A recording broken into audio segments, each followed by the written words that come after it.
Look who's here today.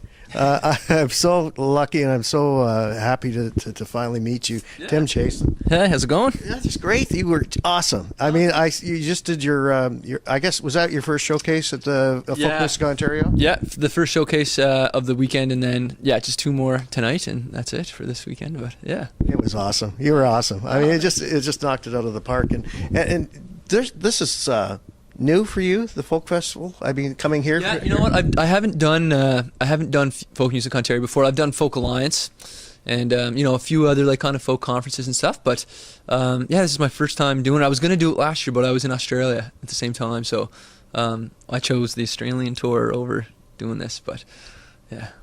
Well, gee, who can blame you? Yeah. Who can blame you? Talk about the new group that you're working with and the initiative of that, because that sounds just great. Yeah. Right up your alley. Yeah, totally. Yeah, so I started a new group. It's a traditional, like, kind of Celtic band called the East Pointers, and it's me and my cousin Cody Chaisson, and then a friend of ours, Jake Sharon, who's actually from Ontario.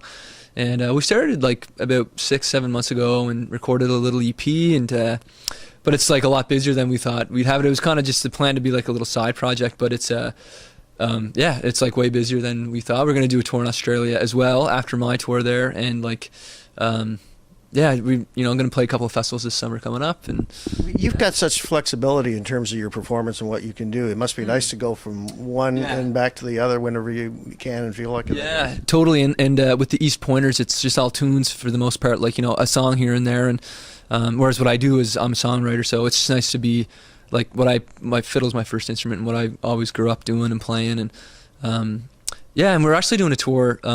It's starting October 23rd, and we're gonna do like Ontario, Montreal, Quebec, and then the East Coast as well. So that's coming up really soon, actually. So you've also got an album being released in Australia, and I guess there first and then coming. Yeah. So I just finished a record that I'm really happy about, and it's going to come out in Australia on October 24th, which is really soon, and then I'm going to tour down there first, and then when I get back to Canada in February, then we're going to put it out here then, and then tour Canada after that. So Canadians have really had a great presence in Australia over the last few years. It's really, I guess that goes back to the work of the East Coast Music Association. Yeah, totally. Yeah, that's where I got all my first connections there, was from ECMAs, and that, I met like my manager and my agent there, and actually met my actual manager, Larry Wanagas, at these. We kind of, sealed the deal at the ECMAs too, and it was great. Like he brought the Trews down, and Larry, my manager, manages the Trews as well, and it's just worked out great. It's going to be my 6th time down there, actually, and there's been tons of Canadians down there. Lots of East Coast artists are doing well down there, so it's great. Why do you think that is? Is it, other than the fact that they open the doors and you obviously got the talent, but there seems to be. Am I missing that? There's everybody else in the world is going there too. Yeah, you know what? I'm not quite sure. Like it seems like Canada and Australia have a very common bond. I mean, the Commonwealth thing, but it's. I think it's just like the personalities are similar. Like you're kind of both from a country that you're really proud to be from, and they kind of have that same like vibe down there too.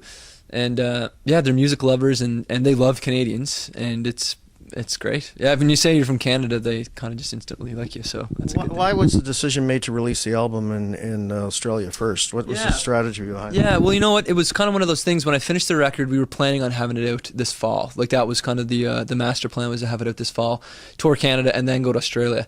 But it just, the way that everything worked out, we don't like the record's done, it's ready now, but it wasn't ready to, like, we didn't want to rush putting it out, like which we were kind of going to do, and then we just like took a step back. It's like, okay, let's like tour Australia, we'll put the record out there, because I have a great infrastructure down there with Universal Music and ABC, and so I'm going to put it out there first, and then when I come back, it'll be like a proper release that's all planned out and everything. So and you're doing some producing as well.